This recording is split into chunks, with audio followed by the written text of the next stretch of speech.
자본주의 컬트 돈으로 구원받는 세상. 안녕하세요. 컬트썰입니다. 구독은 투자처럼 신중하게, 좋아요는 배당처럼 달콤하게, 알림은 복리처럼 꼭 챙겨주세요. 오늘 우리는 돈이라는 신 앞에서 어떤 예배를 드리고 있을까요? 여러분, 혹시 자본주의가 뭔지 아세요? 당연히 알죠. 돈으로 굴러가는 세상 아닌가요? 맞기도 하고 틀리기도 한데요. 오늘 들려드릴 이야기는 전 세계 80억 인구가 믿고 있는 가장 큰 종교에 대한 거예요.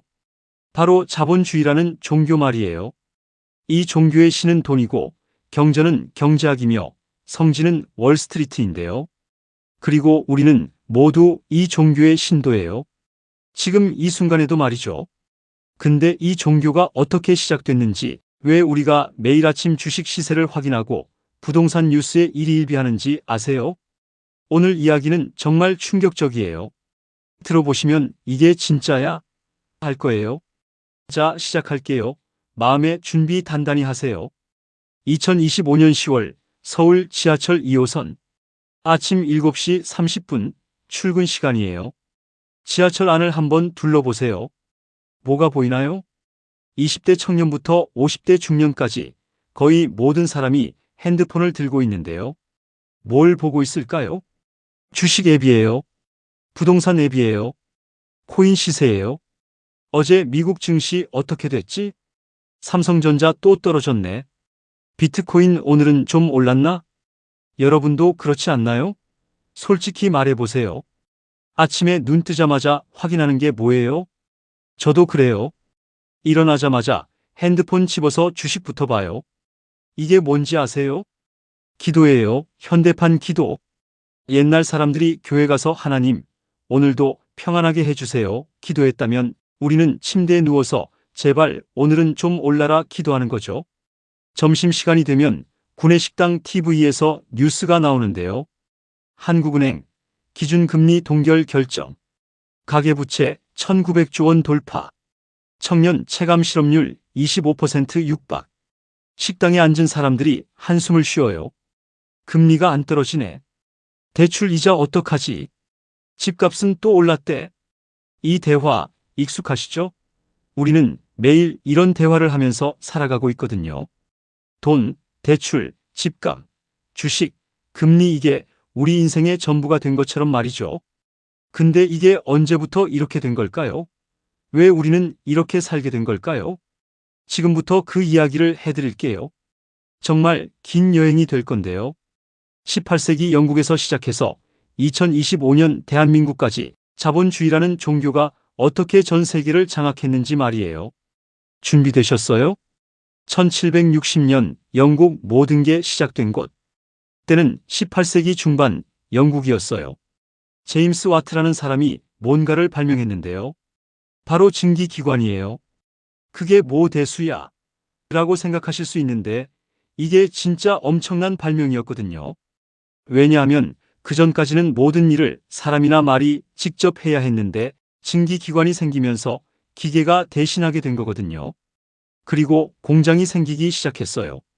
맨체스터에 면직물 공장이 들어섰고 버밍엄에는 철강 공장이, 뉴캐슬에는 석탄 광산이 생겼는데요. 그러면서 신기한 일이 벌어지기 시작했어요. 공장 주인들이 하루아침에 엄청난 부자가 되기 시작한 거예요. 그것도 귀족이 아닌 평민들이 말이죠. 여기서 중요한 포인트가 있어요. 그전까지는 부자가 되려면 태어날 때부터 왕족이나 귀족이어야 했거든요. 신분제 사회였으니까요. 근데 공장이 생기면서 평민도 부자가 될 수 있게 된 거예요. 리처드 아크라이트라는 사람이 있었는데요. 이 사람이 원래 뭐였는지 아세요? 이발사였어요. 완전 평민이었던 거죠. 근데 이 사람이 방직 기계를 개량해서 공장을 차렸고 20년 만에 영국에서 손꼽히는 부자가 됐어요. 나중에는 기사 자기까지 받았다고 하니까요. 사람들이 환호했어요. 우리도 할 수 있어. 열심히 일하면 부자가 될 수 있어. 이게 자본주의의 첫 번째 복음이었어요. 노력하면 성공한다는 거였죠. 아름다운 약속이에요. 그렇죠? 근데 현실은 좀 달랐어요. 공장 뒤편의 진실. 1840년 맨체스터 면직물 공장. 존이라는 12살 소년이 있었는데요. 이 아이가 새벽 5시에 일어나서 공장에 가요. 그리고 저녁 8시까지 일하는 거예요. 하루 15시간이죠. 쉬는 시간은 점심 30분이 전부였고요. 존이 하는 일이 뭐였냐면 기계 밑으로 기어들어가서 떨어진 실을 줍는 거였어요. 위험한 일이었죠. 기계에 손가락이 끼이면 그대로 잘려나가니까요. 실제로 존의 친구 하나가 팔을 잃었대요. 그럼 존이 주급으로 받는 돈이 얼마였을까요? 3실링이었어요. 빵 한 덩이가 6펜스였으니까 빵 6개 살 수 있는 돈인 거죠. 또 열심히 일하면 부자 된다면서요? 공장 주인한테 물어봤대요. 더 열심히 해야지. 그럼 언젠가 너도. 그 언젠가는 오지 않았어요. 존은 25살에 폐병으로 죽었는데요. 공장 먼지를 10여 년간 마셔서 그랬던 거죠. 여러분, 이게 자본주의 초기의 진짜 모습이었어요. 소수는 엄청난 부자가 됐지만 대다수는 여전히 가난했던 거죠. 근데 신기한 게 뭔지 아세요? 사람들은 계속 믿었어요. 왜냐하면 실제로 성공한 사람들이 있었거든요. 록펠러, 카네기, 반더빌트 이 사람들은 진짜 가난해서 시작해서 어마어마한 부자가 됐으니까요. 봐, 할 수 있잖아. 사람들은 이 소수의 성공 사례를 보면서 희망을 가졌던 거예요. 이게 종교가 된 거죠. 성공한 0.1%를 보면서 나머지 99.9%가 희망을 가지는 거예요. 1920년대 미국 광란의 시대. 자, 이제 시간을 훌쩍 넘어가서 1920년대 미국으로 가볼게요. 이때를 뭐라고 부르는지 아세요? 광란의 20년대라고 부르는데요. 왜 광란이었냐면 주식시장이 완전히 미쳤기 때문이에요. 1920년부터 1929년까지 9년 동안 주식이 5배가 올랐거든요. 상상해 보세요. 1천만 원 넣으면 5천만 원이 되는 거예요. 사람들이 완전히 주식에 미쳤는데요. 뉴욕 월스트리트에 사람들이 몰려들었고 구두 닦기 소년까지도 주식 이야기를 할 정도였어요. 여기서 재미있는 이야기가 하나 있어요. 조지 P. 케네디라는 사람이 있었는데요. 나중에 대통령이 되는 JFK의 아버지예요. 이 사람이 1929년 어느 날 구두를 닦고 있었는데 구두 닦기 소년이 이런 말을 한 거예요. 아저씨, RCA 주식 사세요. 완전 대박이에요. 케네디가 그 순간 생각했대요. 구두 닦기까지 주식 이야기를 하네. 이거 위험한데? 그리고 바로 다음날 자기가 가진 주식을 다 팔아버렸대요. 2주 후에 대공황이 터졌거든요. 케네디는 거액의 현금을 들고 있었고 덕분에 나중에 폭락한 부동산을 헐값에 사서 더 큰 부자가 됐다는 거죠. 교훈이 뭘까요? 모두가 할 때는 나가야 한다는 거였어요. 근데 대부분의 사람들은 몰랐죠. 그들은 계속 샀어요. 더 오를 거라고 믿었으니까요. 1929년 10월 24일 목요일 뉴욕 월스트리트. 아침 9시에 증시가 열렸는데요. 처음에는 평범했어요. 사람들은 오늘도 주식이 오를 거라고 생각했거든요. 그런데 9시 30분쯤 이상한 일이 벌어지기 시작했어요. 주식이 떨어지기 시작한 거예요. 처음에는 조금씩이었는데 10시가 되니까 폭락하기 시작했거든요. 사람들이 패닉에 빠졌어요. 팔아. 빨리 팔아. 증권거래소가 완전히 아수라장이 됐는데요. 사람들이 소리를 지르고 전화기를 던지고 어떤 사람은 그 자리에서 기절하기도 했대요. GM 주식이 아침에 $100였는데 점심에 $70, 오후 2시에 $40, 장이 끝날 때는 $25가 됐거든요. 하루 만에 75%가 날아간 거예요. 근데 더 큰 문제가 있었어요. 많은 사람들이 은행에서 돈을 빌려서 주식을 샀거든요. 지금으로 치면 영끌이었던 거죠. 주식을 팔아도 빚을 못 갚는 상황이 된 거예요. 그날 밤 월스트리트에서 투신 자살한 사람이 수십 명이었대요. 다음 날도 그 다음 날도 계속됐고요. 은행 앞에는 사람들이 줄을 섰어요. 예금을 찾으려고요. 근데 은행도 망했어요. 은행도 주식에 투자했었거든요. 사람들의 돈이 그냥 사라져버린 거죠. 이게 시작이었어요. 대공황 10년간의 지옥. 1929년부터 1939년까지 10년간 지옥이 이어졌는데요. 실업률이 25%까지 올라갔어요. 4명 중 1명이 실업자였던 거죠. 거리에는 노숙자가 넘쳐났고 사람들이 줄을 서서 무료 급식소에서 빵을 받았어요. 존 스타인백이라는 작가가 이때 분노의 포도라는 소설을 썼는데요. 이 책에 나오는 장면 하나가 정말 인상적이에요. 오클라호마의 한 농부 가족이 농장을 은행에 압류당했어요. 빚을 못 갚아서요. 그래서 가족들이 트럭에 짐을 싣고 캘리포니아로 떠나는데요. 거기 가면 일자리가 있다는 소문을 들었거든요. 2000km를 달려서 캘리포니아에 도착했는데 거기도 일자리가 없었어요. 오히려 일자리를 찾는 사람들로 넘쳐났던 거죠. 농장 주인이 말했대요. 오늘 일당 30센트 줄게. 일할 사람? 수백 명이 손을 들었어요. 너무 많네. 25센트로 내릴게. 그래도 할 사람? 여전히 수백 명이 손을 들었고요. 20센트. 사람들은 그 돈에도 일했어요. 안 하면 굶어 죽으니까요. 이게 대공황의 현실이었어요. 자본주의가 완전히 무너진 거였죠. 사람들이 말하기 시작했어요. 자본주의는 끝났어. 이제 뭔가 새로운 게 필요해. 소련의 공산주의를 보는 사람들도 생겼고요. 소련은 괜찮대 실업자가 없대. 실제로 1930년대에 많은 미국 지식인들이 공산주의에 관심을 가졌어요. 자본주의는 정말 끝나는 것처럼 보였어요. 근데 자본주의는 죽지 않았어요. 왜냐고요? 전쟁이 일어났거든요. 1939년 전쟁이 경제를 살린 아이러니. 1939년 9월 1일 독일이 폴란드를 침공하면서 제2차 세계대전이 시작됐어요. 전쟁은 끔찍했어요. 6년간 5천만 명 이상이 죽었거든요. 근데 이상한 일이 벌어졌어요. 미국 경제가 살아나기 시작한 거예요. 왜냐고요? 전쟁 물자를 만들어야 했으니까요.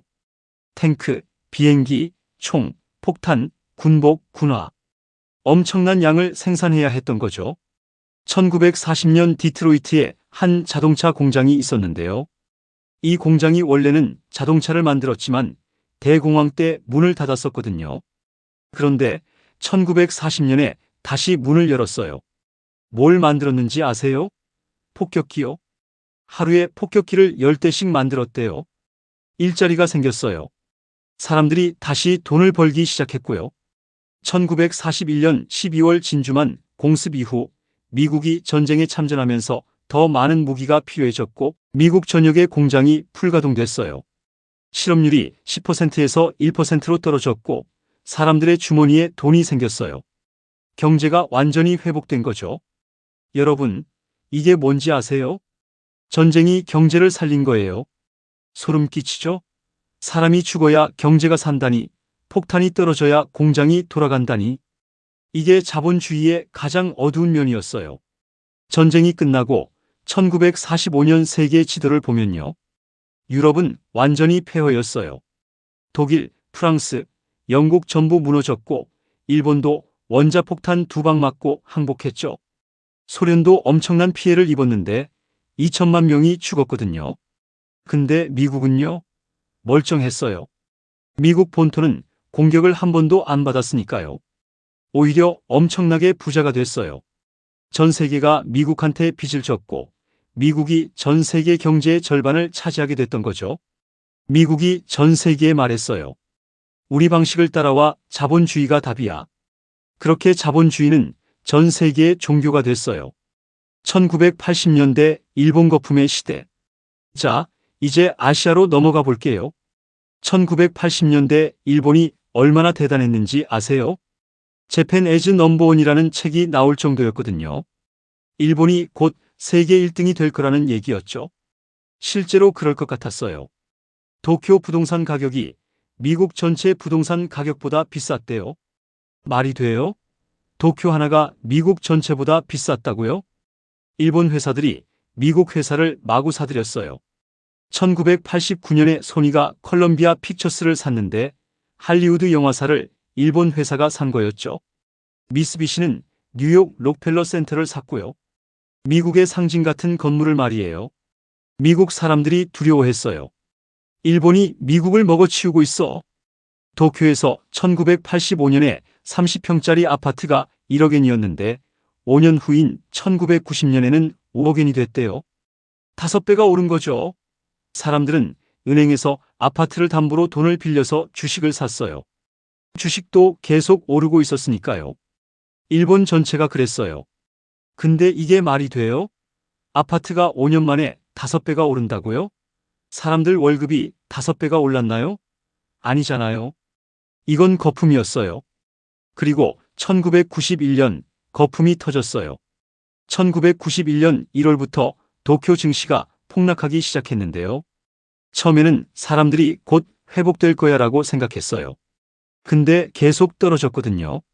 1992년, 1993년 계속 떨어졌고 부동산도 같이 떨어졌어요. 5억엔이었던 아파트가 2억엔이 됐고 더 떨어져서 1억엔이 됐어요. 문제는 사람들이 은행에서 3억엔씩 빚을 졌다는 거예요. 아파트를 팔아도 빚을 못 갚는 상황이 된 거죠. 주식도 폭락했어요. 하루아침에 수많은 사람들이 빚더미에 앉았고 은행들이 무너지기 시작했어요. 야마이치 증권, 홋카이도 타쿠쇼쿠 은행, 큰 금융회사들이 연달아 파산했거든요. 기업들도 무너졌고 사람들이 대량으로 해고됐어요. 일본의 잃어버린 30년이 시작된 거예요. 2025년 지금까지도 일본은 그 충격에서 완전히 회복하지 못했어요. 여기서 한 세대가 통째로 희망을 잃었어요. 1990년에 태어난 아이들이 자라면서 본 건 뭐였을까요? 매일 야근하는 아버지, 돈 때문에 싸우는 부모님, 절대 오르지 않는 월급이었거든요. 이 아이들이 대학을 졸업했지만 정규직을 못 구했어요. 계약직으로 10년을 일했고 연애는 포기했어요. 돈이 없으니까요. 결혼은 꿈도 못 꿨죠. 2020년에 이 젊은이들이 이렇게 말했어요. 노력해도 안 되는 거 알아요. 부모님 보면서 배웠어요. 이들을 뭐라고 부르는지 아세요? 사토리 세대, 즉 깨달음의 세대래요. 뭘 깨달았냐고요? 노력해도 안 된다는 걸요. 그래서 일본 젊은이들은 모든 걸 포기했어요. 연애도, 결혼도, 출산도, 집도, 차도 최소한으로만 살아가고 있거든요. 일본의 출산율이 얼마인지 아세요? 1.26명이에요. 인구가 줄어들고 있어요. 매년 50만 명씩요. 2025년 도쿄 거리를 걸어보면 느껴져요. 젊은이들이 없어요. 노인들만 가득하죠. 이게 성장이 멈춘 자본주의의 모습이에요. 성장이 멈추면 희망도 멈추는 거거든요. 1997년 대한민국 IMF라는 이름의 재앙. 자, 이제 우리 이야기를 해볼 시간이에요. 1997년 11월 대한민국에서 거의 믿기 어려운 일이 벌어졌어요. 여러분 기억하세요? 아니면 부모님한테 들으셨죠? 그때 한국이 거의 망할 뻔했거든요. 외환 보유고가 바닥났어요. 나라 전체가 파산 직전이었죠. 서울 여의도 한국은행에서 공무원들이 밤새 회의를 했는데요. 외환 보유고가 39억 달러밖에 안 남았습니다. 다음 주에 갚아야 할 외채가 50억 달러인데요. 한국은행 총재가 머리를 감싸쥐었고 대통령에게 보고가 올라갔어요. 각하, IMF에 구제금융을 신청해야 합니다. 조건은 가혹합니다. 구조조정, 대량 해고, 시장 개방. 대한민국이 IMF한테 돈을 빌렸어요. 그리고 지옥이 시작됐죠. 1998년 1월부터 전국의 회사들이 전 직원을 강당에 모았어요. 인사부장들이 앞에 서서 말했죠. 오늘부터 명예퇴직을 받습니다. 퇴직금은 통상 임금의 20%를 가산해 드립니다. 강당이 술렁거렸어요. 명예퇴직이라고요? 강제해고 아닙니까? 회사가 살려면 어쩔 수 없습니다. 신청하지 않으시면 정리해고 대상이 될 수 있습니다. 1998년 한 해 동안 160만 명이 일자리를 잃었어요. 실업률이 8%까지 올라갔고 거리에 노숙자가 넘쳐났어요. 서울역, 종로. 어디든 노숙자들이 골판지를 깔고 누워 있었어요. 대기업들이 줄줄이 무너졌는데요. 대우그룹 부도, 한보그룹 부도, 기아자동차 부도. 뉴스에서 매일 부도 소식이 나왔거든요. 입사 20년차 과장들이 집에 돌아와서 부인한테 말했어요. 명예퇴직 신청했어. 뭐라고요? 애들 학원비는요? 아파트 대출은요? 모르겠어. 부인들이 주저앉았어요. 6개월 동안 일자리를 찾았지만 안 됐어요. 45살이면 너무 늙었대요. 경력 20년인데요. 죄송합니다. 젊은 사람으로 뽑으려고요. 결국 퇴직금 전부를 넣어서 치킨집을 차렸는데 6개월 후 치킨집도 망했어요. 같은 골목에 치킨집이 5개나 생겼거든요. 다들 실업자들이 차린 거였죠. 술을 마시기 시작했어요. 매일 소주 2병씩. 부인이 화장품 외판을 시작했고 큰딸은 대학을 포기했어요. 아빠, 나 학교 안 갈래 일하면서 야간 대학 다닐게. 아버지들이 울었어요. 미안하다. 이게 IMF 시대의 평범한 가장들의 모습이었어요. 근데 신기한 일이 벌어졌어요. 1998년 1월 5일 KBS 방송국에서 캠페인을 시작했거든요. 국민 여러분, 우리 모두 금 모으기 운동에 참여합시다. 사람들이 집에 있는 금을 나라에 기부하기 시작한 거예요. 결혼반지, 돌반지, 금목걸이. 서울 광화문 금수거소에 70대 할머니가 보자기를 들고 왔어요. 이게 뭔데요? 우리 남편이 준 결혼반지예요. 50년 전에. 공무원이 당황했어요. 할머니, 이건 너무 소중한 거 아닌가요? 괜찮아요. 나라가 어려운데 이것도 못 주면 되겠어요? 할머니가 웃으면서 건넸어요. 전국에서 350만 명이 참여했고 모인 금이 227톤이었어요. 돈으로 21억 달러어치였죠. 세계가 놀랐어요. 대한민국 국민들 대단하다. 그리고 사람들은 미친 듯이 일했어요. 수출 기업 직원들은 밤샘 야근을 했고요. 외화를 벌려고.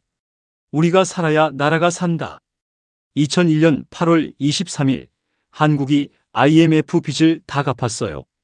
예상보다 3년이나 빨리요. 대한민국 파이팅! 모두가 기뻐했어요. 우리는 해냈어요. IMF를 극복했죠. 근데 진짜 문제는 그 이후였어요. IMF가 끝났는데 한국은 완전히 다른 나라가 돼 있었어요. 뭐가 바뀌었는지 아세요? 첫째, 비정규직이 폭발했어요. IMF 이전에는 정규직이 대부분이었는데 IMF 이후에는 비정규직이 넘쳐났거든요. 2024년 기준 비정규직 비율이 36%예요. 3명 중 1명이 비정규직인데 같은 일을 하지만 월급은 절반이고 복지는 없어요. 둘째, 재벌이 승리했어요. IMF 때 중소기업들이 많이 무너졌는데 재벌들은 오히려 더 커졌거든요. 삼성, 현대, LG, SK. 이 기업들이 한국 경제를 완전히 장악했고 중소기업은 하청업체가 됐어요. 재벌한테 종속된 거죠. 셋째, 부동산이 미쳤어요. 1998년 강남 아파트가 2억 원이었는데 2008년에 8억 원, 2018년에 15억 원, 2024년에 30억 원이 됐어요. 25년 만에 15배가 오른 거죠. 근데 월급은 2배밖에 안 올랐어요. 계산이 안 맞죠? 그래서 생긴 말이 영끌이에요. 영혼까지 끌어모아 대출받는다는 거죠. 넷째, 포기의 세대가 생겼어요. 연애 포기, 결혼 포기, 출산 포기에서 3포 세대. 여기에 집 포기, 인간관계 포기하면 5포 세대. 꿈 포기, 희망 포기하면 N포 세대예요. 대한민국 청년들이 하나씩 포기하기 시작한 거거든요. 2024년 대한민국 출산율이 얼마인지 아세요? 0.72명이에요. 세계 꼴찌예요. 세계에서 유일하게 1명 이하고요. 이게 IMF 이후 대한민국의 진짜 모습이에요. 자, 이제 2008년으로 가볼게요. 2008년 9월 15일 뉴욕에서 리먼 브라더스라는 투자은행이 파산했는데요. 158년 역사의 대형은행이 하루아침에 무너진 거거든요. 그리고 전 세계가 패닉에 빠졌어요. 이게 어떻게 시작됐는지 아세요? 부동산 때문이었어요. 2000년대 초반 미국에서 부동산 가격이 계속 올랐는데 은행들이 생각한 거예요. 부동산은 절대 안 떨어져. 그럼 누구한테나 돈을 빌려줘도 되겠네. 그래서 은행들이 신용이 나쁜 사람들한테도 돈을 빌려줬어요. 서브프라임 모기지라고 하는데요. 신용 등급이 최하위인 사람한테 집 살 돈 50만 달러를 빌려주면서 당신 신용이 안 좋으니까 이자는 좀 비싸요. 연 7%. 이런 식이었거든요. 빌린 사람들은 괜찮아. 어차피 집값이 오르면 팔면 되지 하고 생각했어요. 수백만 명이 그렇게 집을 샀고요. 은행들은 여기서 더 나갔어요. 이 쓰레기 같은 대출을 뭉쳐서 증권으로 만든 거예요. 그리고 다른 은행들한테 팔면서 말했죠. 이거 안전한 투자 상품이에요. AAA 등급이에요. 사실은 쓰레기 대출을 포장해서 판 거였는데 전 세계 은행들이 이걸 샀어요. 한국은행도 샀고요. 2006년부터 미국 집값이 떨어지기 시작했어요. 그러니까 사람들이 대출 이자를 못 갚기 시작한 거예요. 은행이 집을 압류해서 팔려고 했는데 안 팔렸어요. 집값이 떨어졌으니까요. 50만 달러에 산 집이 30만 달러가 됐거든요. 은행이 손해를 본 거예요. 수백만 명이 대출을 못 갚았고 은행들이 무너지기 시작했어요. 2008년 9월 리먼 브라더스 파산. 다음 날 AIG 파산 직전. 그 다음 주 메릴 린치 헐값에 매각. 금융 시스템 전체가 무너지기 시작한 거죠. 너무 크니까 구해준다. 여기서 황당한 일이 벌어졌어요. 미국 정부가 은행들을 구제하기 시작한 거거든요.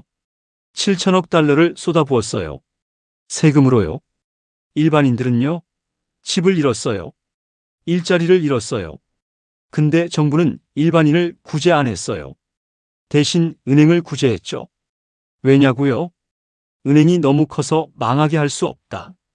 이게 말이 돼요? 은행은 사기를 쳤어요.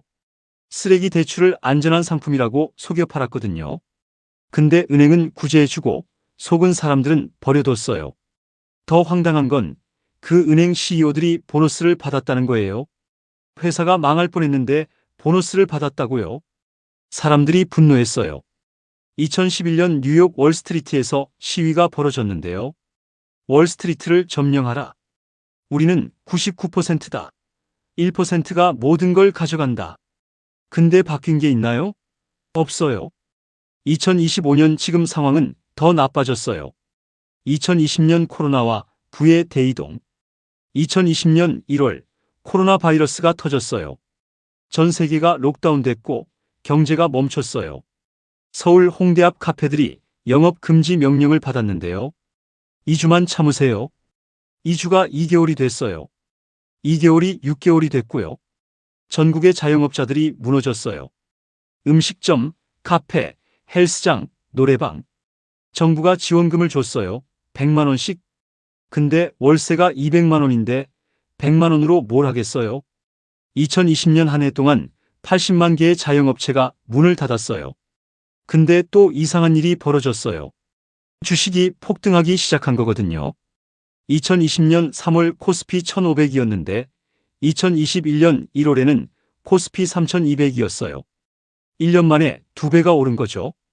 왜 그랬을까요? 정부가 돈을 풀었거든요. 엄청나게요. 미국 정부가 6조 달러를 풀었고 한국 정부도 수백조 원을 풀었어요. 이 돈이 어디로 갔을까요? 주식으로 갔어요. 부동산으로 갔어요. 부자들 주머니로 갔어요. 카페 망한 사람은 빚만 남았는데 강남 아파트 가진 사람은 집값이 10억 올랐어요. 아무것도 안 했는데 10억을 번 거거든요. 주식 가진 사람들도 떼돈을 벌었어요. 테슬라 주식 가진 사람은 10배를 벌었고 비트코인은 20배가 올랐어요. 이게 뭔지 아세요? 부의 대이동이에요. 가난한 사람은 더 가난해졌어요. 부자는 더 부자가 됐고요. 2020년 한 해 동안 전 세계 억만장자들의 재산이 5조 달러 늘었는데 같은 해 1억 명이 극빈층으로 떨어졌어요. 자, 이제 2025년 현재 상황을 정리해 볼게요. 여러분, 지금 세계 경제가 어떤지 아세요? 난리예요. 완전 난리거든요. 미국은 인플레이션 잡는다고 금리를 5%까지 올렸는데 그랬더니 다른 나라 돈이 미국으로 몰려가요. 미국은 괜찮은데 나머지 나라들이 힘든 거죠. 유럽은 에너지 위기예요. 러시아와 우크라이나 전쟁 때문에 가스값이 폭등했고 독일 공장들이 문을 닫고 있어요. 중국은 부동산 거품이 터지고 있어요. 에버그란데, 컨트리가든 대형 부동산 회사들이 줄줄이 파산하고 있고 청년 실업률이 20%가 넘어요. 중국 청년들도 탕핑 즉 눕는다는 뜻인데요. 노력해봤자 뭐해 그냥 눕자 이렇게 된 거예요. 한국은요? 환율이 1,400원까지 올라갔고 금리는 3.5%예요. 대출받은 사람들이 이자 폭탄 맞고 있거든요. 집값은 떨어지는 지역도 있고 오르는 지역도 있는데 강남은 여전히 비싸고 지방은 폭락했어요. 어디 하나 멀쩡한 데가 없어요. 그런데 이상한 게 있어요. 뉴스에서는 경제 위기라고 난리인데 강남 아파트는 여전히 비싸요. 명품 매장은 사람이 넘쳐나고 고급 레스토랑은 예약이 안 돼요. 이게 뭘까요? 부자들은 더 부자가 됐어요. 가난한 사람들은 더 가난해진 거고요. 위기가 왔을 때 피해는 항상 약자가 받아요. 역사가 반복되고 있어요. 1929년 대공황, 1997년 아시아 외환위기, 2008년 금융위기, 2020년 코로나, 2025년 지금. 패턴이 보이시죠? 10년에 한 번씩 위기가 오는데 그때마다 서민들이 피해를 보고 그때마다 부자들은 기회를 잡아요.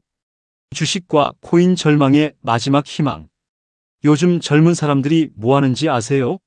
주식이랑 코인이에요. 2025년 서울 지하철을 타보세요. 출근길 지하철에서 20대부터 50대까지 모두가 핸드폰으로 주식 앱을 보고 있어요. 테슬라 떴다. 삼성전자 떨어졌네. 비트코인 또 올랐어. 이게 현대인의 기도예요. 제발 올라라, 제발 떨어지지 마라. 옛날 사람들이 교회 가서 기도했다면 우리는 주식 차트 보면서 기도하는 거죠. 근데 이게 슬픈 게 뭔지 아세요? 대부분 져요. 왜냐고요? 게임이 애초에 공평하지 않거든요. 큰손들, 기관 투자자들, 내부자들은 정보를 먼저 알아요. 돈도 많고 버틸 힘도 있고요. 개미들은요? 뉴스 보고 들어가면 이미 늦었어요. 이번엔 다를 거야. 아니에요. 매번 똑같아요. 그래도 우리는 계속해요. 왜냐하면 다른 방법이 없으니까요. 월급으로는 절대 집을 살 수 없으니까요. 한 방을 노려야 하니까요. 작년에 28살 청년이 비트코인에 3천만 원을 넣었는데 대출받아서요. 6개월 후 비트코인이 30% 떨어졌어요. 3천만 원이 2천만 원이 됐고 이건 일시적이에요. 곧 오를 거예요. 했지만 다시 6개월 후 더 떨어져서 지금 1,500만 원이에요. 대출 이자를 못 갚고 있어요. 이게 2025년 청년들의 현실이에요.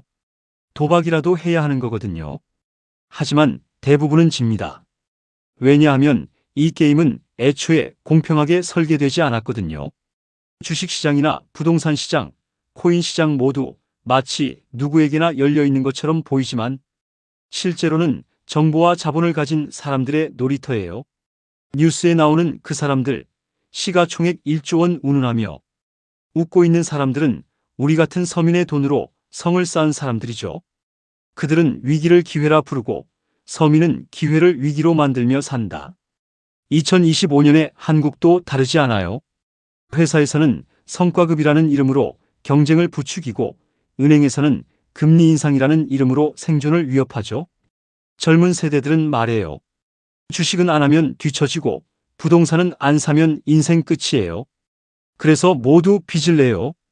부모 세대는 자식에게 대출 보증을 서주고 자식은 부모에게 효도 대신 이자를 물려드리죠. 어느 날 아침 출근길 지하철 안을 보면 다들 핸드폰을 붙잡고 있어요. 차트는 오늘도 오르내리고 그 선 하나에 하루의 감정이 좌우되죠. 누군가는 3% 수익에 미소 짓고 누군가는 마이너스 10%의 숨을 삼켜요. 점심시간 구내식당에서는 김치찌개보다 코스피 이야기가 더 뜨겁습니다. 형, 환율 또 올랐대요. 금리 동결이라는데 주식은 왜 떨어져요? 사람들은 뉴스보다 더 정확한 경제 분석을 밥상 위에서 펼쳐요. 하지만 정작 누구도 부자가 되지는 않아요. 모두 같은 헛된 희망을 나눠 먹고 있을 뿐이죠. 이건 단순한 경제 시스템이 아니에요. 믿음의 체계예요. 자본주의는 신을 대체했어요.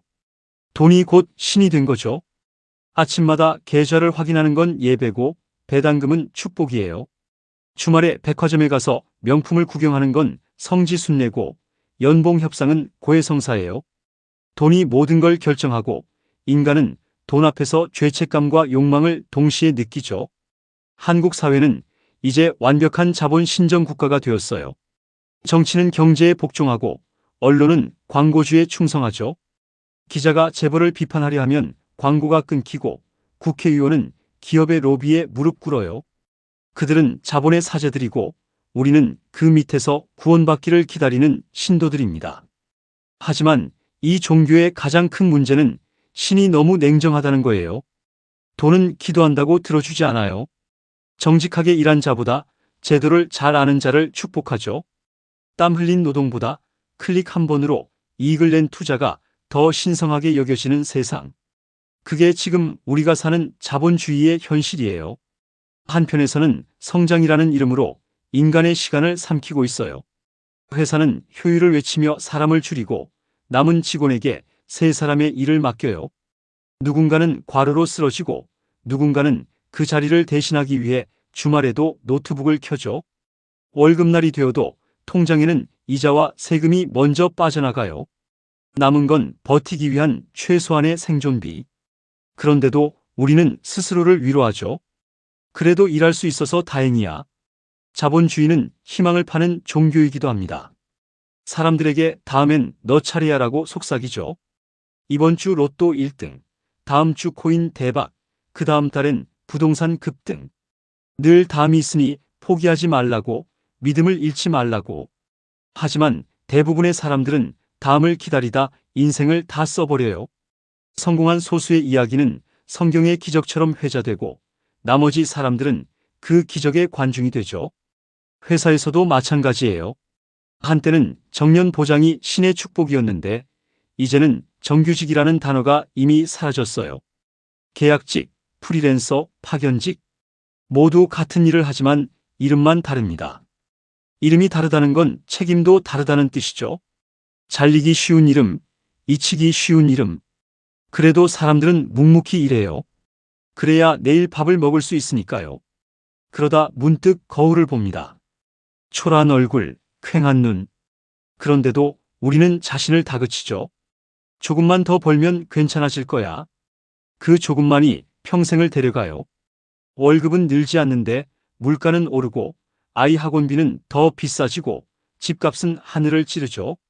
하지만 아무도 멈출 수 없어요. 멈추면 낙오니까요. 이제 한국의 청년들은 스스로를 탓하지 않아요. 오히려 냉소적으로 웃죠. 노력? 부모님 통장이 스펙이에요. 우프지만 사실이에요. 부모가 부자면 자식은 실패해도 다시 시작할 수 있어요. 하지만 가난한 집의 실패는 곧 생존의 끝이죠.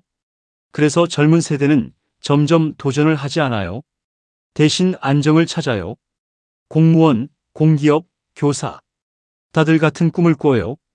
실패하지 않는 꿈. 그러나 그 안정마저 불안해요. 공무원도 정년이 보장되지 않고 교사도 학생과 학부모의 민원에 시달리죠. 모든 직업이 불안한 시대. 그러니까 이제 안정은 착각이 되었어요. 이런 사회에서 희망은 점점 사치가 돼요. SNS를 열면 누군가는 여행 가고 누군가는 주식 수익 인증을 하고 누군가는 새 아파트 입주 사진을 올려요. 우리는 그걸 보며 마음속으로 계산해요. 나는 언제쯤 저기 갈 수 있을까? 그런데 대부분의 사람들은 그 계산을 마칠 새도 없이 내일 출근 준비를 하죠. 이건 어쩌면 신앙이에요. 돈이 모든 걸 해결해 줄 거라는 믿음. 하지만 아이러니하게도 돈이 많을수록 불안은 커져요. 잃을 게 많아지니까요. 가진 자는 잃을까봐 두려워하고 없는 자는 가질 수 없을까봐 절망하죠. 그래서 모두 불행해요. 자본주의는 끊임없이 경쟁을 강요해요. 친구도 연인도 가족도 경쟁자가 돼요. 너 얼마 모았어? 연봉은? 어디 아파트야? 인간의 가치는 통장 잔고로 환산되고 관계의 무게는 자산으로 평가돼요. 사랑도 결국 경제적 계산 위에서 유지되죠. 결혼보다 혼자가 낫다고 생각하는 이유도 결국은 돈 때문이에요. 사랑보다 현실이 비싸니까요. 그러면서도 우리는 자본주의를 욕하지 못해요. 왜냐하면 대안이 없으니까요. 공산주의? 실패했잖아요. 사회주의? 이미 자본에 흡수됐죠. 우리는 이 시스템 안에서 욕하면서도 살아야 해요. 마치 종교를 비판하면서도 매주 교회에 나가는 신도처럼요. 2025년의 자본주의는 새로운 국면을 맞이하고 있어요. 돈은 이제 실체조차 없어요. 카드 한 장 혹은 스마트폰의 숫자. 현실의 화폐는 사라지고 데이터가 돈이 됐어요. 사람들은 좋아요와 조회수를 돈처럼 모아요. 인플루언서가 새로운 자본가가 되고 알고리즘이 시장을 지배하죠. 예전엔 노동이 수익을 만들었는데 이제는 주목이 수익을 만듭니다. 누가 더 눈에 띄느냐? 그게 새로운 경쟁의 기준이에요. 자본주의의 신은 이제 월스트리트가 아니라 서버 속에 있어요. 유튜브, 틱톡, 인스타그램, 카카오페이. 인간의 욕망은 데이터로 변환되고 그 데이터가 기업의 자산이 돼요. 우리는 일상 속에서 스스로를 팔고 있는 거죠. 무료 서비스라고 생각했지만 사실은 우리가 상품이었어요. 그런데 사람들은 그 사실을 알면서도 멈추지 못해요. 왜냐하면 그 속에서 인정받는 순간 우리는 살아있음을 느끼거든요. 누군가 내 글을 읽고 내 사진에 하트를 눌러줄 때 그것이 현대의 사랑이고 존재의 증거예요. 돈보다 더 중독적인 건 관심이에요. 자본주의는 이제 돈으로만 인간을 묶지 않아요. 관심과 인정으로 인간을 가둬요. 결국 우리는 이렇게 살아가요. 빚을 지며 일하며 경쟁하며 욕망을 포장한 절망 속에서. 그러면서도 말하죠. 그래도 이게 현실이잖아요. 그래요, 현실이에요. 하지만 그 현실을 만든 것도 유지하는 것도 결국 우리예요. 자본주의는 신이 아니라 인간의 거울이에요. 그 속에서 우리는 스스로의 탐욕과 두려움을 본 거예요. 그리고 어쩌면 그걸 인정하는 순간부터 진짜 믿음이 시작되는지도 몰라요. 2025년의 세상은 이미 다음 단계를 준비하고 있어요. 자본은 더 이상 눈에 보이는 형태가 아니에요. 공장도 금고도 지폐도 필요 없어요. 대신 인공지능이 투자 결정을 내리고 알고리즘이 인간의 선택을 대신해요. 인간은 이제 소비자가 아니라 데이터 그 자체가 되었죠. 누가 무엇을 보고 어디서 멈췄는지, 어떤 감정으로 스크롤을 내렸는지까지 돈의 재료가 됩니다. 과거에는 사람이 기계를 돌렸는데 이제는 기계가 사람을 돌려요. 피드 알고리즘은 우리의 욕망을 분석하고 필요조차 상품화합니다. 유튜브를 보다 보면 어느새 새벽이 되고 우리는 광고를 몇십 개나 본 뒤에야 스스로를 발견하죠. 누가 시킨 것도 아닌데 우리는 자본주의의 가장 성실한 일꾼이 되어버린 겁니다. 미래의 돈은 더 비가시적이 될 거예요. 블록체인, 암호화폐, 가상자산, 그 이름들은 어렵지만 결국 한 가지를 의미하죠. 신의 형체가 바뀌었다는 것. 과거의 금이 신이었다면 이제는 숫자가 신이 되었어요. 그리고 그 숫자를 믿는 신도들이 전 세계를 가득 채웠습니다. 아이들은 어려서부터 주식 앱을 배워요. 초등학생이 시드머니를 계산하고 중학생이 환율을 이야기하죠. 돈은 더 이상 어른의 세계가 아니에요. 아이들이 어른보다 더 빨리 깨닫죠. 세상은 공부보다 돈이 중요하대. 학교에서 가르쳐 주지 않아도 세상은 그것을 실시간으로 가르칩니다. 노년 세대는 불안합니다. 퇴직금이 줄었고 연금은 불안해요. 이 나이에 알바라도 해야지.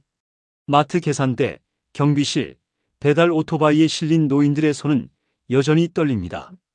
젊을 때는 일하느라 바쁘고 늙어서는 돈이 모자라서 바쁜 세상이에요. 자본주의는 나이를 가리지 않습니다. 모두에게 같은 질문을 던지죠. 넌 얼마를 벌 수 있니?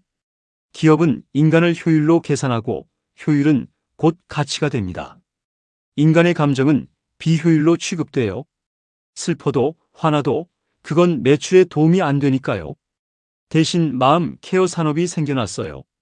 상담 앱, 명상 앱, 멘탈 관리 구독 서비스. 마음의 병마저 돈이 됩니다. 불안은 최고의 시장이에요. 사람들의 불안이 커질수록 자본은 더 많은 이익을 얻습니다. 가끔 생각해요. 인간은 도대체 언제부터 이렇게 되었을까?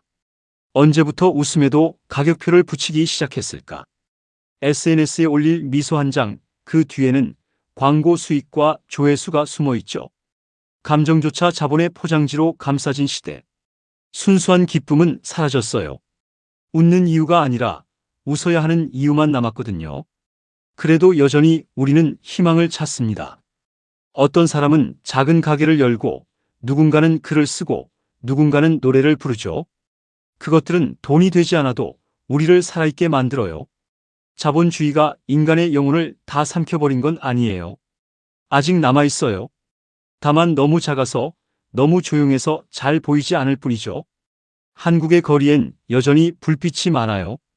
퇴근길 맥주 한 잔에 피로를 달래는 사람들, 아이 손을 잡고 학원 가는 부모들, 지하철에서 꾸벅꾸벅 졸다 내려야 할 역을 놓친 사람들. 모두 같은 하루를 살아내고 있어요. 그리고 각자의 방식으로 버티고 있죠. 버티는 것도 능력이라며 서로를 위로하면서요. 이제 자본주의는 종교를 넘어 인간의 본능이 되었어요. 더 많이, 더 빨리, 더 높이. 하지만 그 끝엔 아무것도 없어요. 높이 올라간 사람일수록 더 허전하니까요. 세계 최고 부자들도 밤에는 잠을 설치고 자살률은 부유한 나라일수록 높아요. 그건 단순한 역설이 아니라 자본주의의 진실이에요. 풍요 속의 결핍. 자본주의의 가장 무서운 점은 그것이 스스로를 정당화한다는 거예요. 이게 현실이야. 다른 방법은 없어. 그렇게 사람들의 입을 막아요. 반항하는 사람에게는 패배자라는 이름을 붙이죠. 꿈보다 생존이 우선인 사회에서 이상은 사치가 되고 도덕은 비경제적인 단어가 되었어요. 하지만 그래도 인간은 완전히 무너지지 않아요. 전쟁을 겪고도 다시 사랑을 시작했던 것처럼 위기 속에서도 우리는 서로를 찾아요. 작은 친절, 짧은 미소, 사소한 대화. 그건 아직 자본으로 환산되지 않은 가치예요. 누군가의 진심은 주식 그래프에도 부동산 시세에도 표시되지 않죠. 그래서 아직은 희망이 있어요. 자본주의는 완벽하지만 완전하지 않아요. 숫자는 감정을 대체하지 못하고 이익은 사랑을 대신할 수 없어요. 인간이 있는 한 자본은 결코 신이 될 수 없어요. 어쩌면 지금 우리가 해야 할 일은 세상을 바꾸는 게 아니라 세상을 바라보는 눈을 바꾸는 것일지도 몰라요. 내 통장의 잔액보다 오늘 나를 웃게 한 사람이 누구였는지를 묻는 것. 내 월급의 크기보다 내가 하루에 얼마나 따뜻했는지를 돌아보는 것. 그것이 자본주의의 틈 사이에서 우리가 여전히 인간으로 남을 수 있는 방법이에요. 돈은 필요합니다. 하지만 돈이 전부는 아니에요. 자본주의는 그걸 잊게 만들었을 뿐이에요. 지금 이 글을 읽고 있는 당신도, 나도 모두 같은 신도이지만 동시에 같은 인간이에요. 신을 섬기면서도 신에게 휘둘리지 않는 법을 배워야 합니다. 그래야 우리가 살아남아요. 결국 자본주의는 인간의 욕망이 만든 그림자예요. 욕망이 사라지지 않는 한 자본주의도 사라지지 않겠죠. 하지만 그 그림자 속에서도 빛은 존재해요. 그 빛은 아주 작지만 어쩌면 우리가 다시 시작할 수 있는 유일한 가능성일지도 몰라요.